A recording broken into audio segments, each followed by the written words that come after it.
para matunton ang lahat ng kapistahan.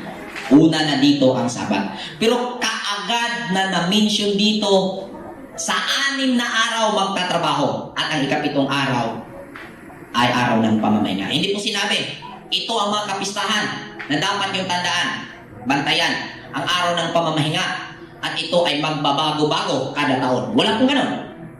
At alam po natin, ang sumunod na instruction dito sa mga kapistahan sa chapter 23 ay detalyado po. Feast of Unleavened Bread na magsisimula sa Passover, sa gabi ng ika-14th day ng unang buwan, ay napaka-detalyado po ang instruction.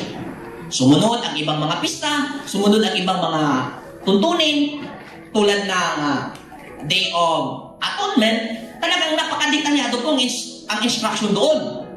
Paglubog ng araw, ng ika-9 na araw sa ika-7 buwan, ay magsimula ang araw ng atonement. At matatapos sa paglubog ng araw ng ika-10 araw na ika-10 araw ng ika-7 buwan. Kung ating titingnan, try nyo pong i-analyze. Lahat ng iniutos dyan ay detalyado ang instruction. At kung ating ilalagay na mayroong receipt point ang Sabat na gagawin, mayroong receipt point kada taon, dito lang nagkulang ang kasulatan tungkol sa ang Sabat nagkulang ng instruction. Dahil wala pong sinabi may receipt point ito kada taon. Ganun po ang ating pwedeng may pag-iisipan. Magtataka ka, kung ilagay mo na may receipt, lumalabas tuloy, nagkulang ang instruction ng Biblia tungkol sa Sabat kung paano ito mahanap. Amen po ba? Pero doon sa sumunod na mga kautusan na mga tuntunin ay napakadetalyado. Amen? Amen. Kung ating iisipin na mayroong receipt point, kulang ang Biblia. Literally, kung tingnan mo, amen po ba? Pero kung extend mo ang iyong paunawa, buksan mo ang iyong kaunawaan na posible bang permanent yung Sabat, hindi po magkukulang ang Biblia. Bakit? Ando na po sa Exodus chapter 16. Nagsimula po ang Sabat at continuous na po yun hanggang sila'y makarating sa Kanaan. At dahil nasa journey sila, ang basis po nila na ito ay ika-6 na araw na, dahil doble po ang kanilang kukunin. Yung mana ang naging guide na nagbibigay sa kanila ng guide na ngayon ay ika-7th day. Bakit? Wala pong mana every 7th day. Amen? So, sa loob ng 40 years, every 7th day, wala pong mana. Yan po ang patunay na hindi po nagkaroon ng receipt point.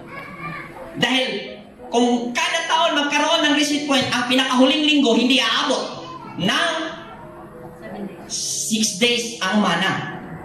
Dahil yung pinakahuling taon, hindi nga aabot ng 6 days o 7th day ang pinakahuling linggo sa ganyang plotting. So, ang mangyayari, nasira na yung instruction na nasa Exodus 16, every 6 days uulan ng mana.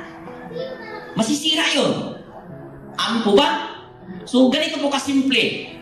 At dahil sa napakasigurista po natin, na baka naluho ako dito sa Sabat na aking sinusunod ngayon, which is itong Sabado. Dahil sa kalaman ng lahat, ako po ay Sabat keeper na noon, Sabado. Pero dahil sigurista na walang klaro. Yan ang uso eh. Kung hindi mo inalam kung gaano ka totoo, nakinig ka sa mga sabi-sabi na walang pag-aaral na ginagawa.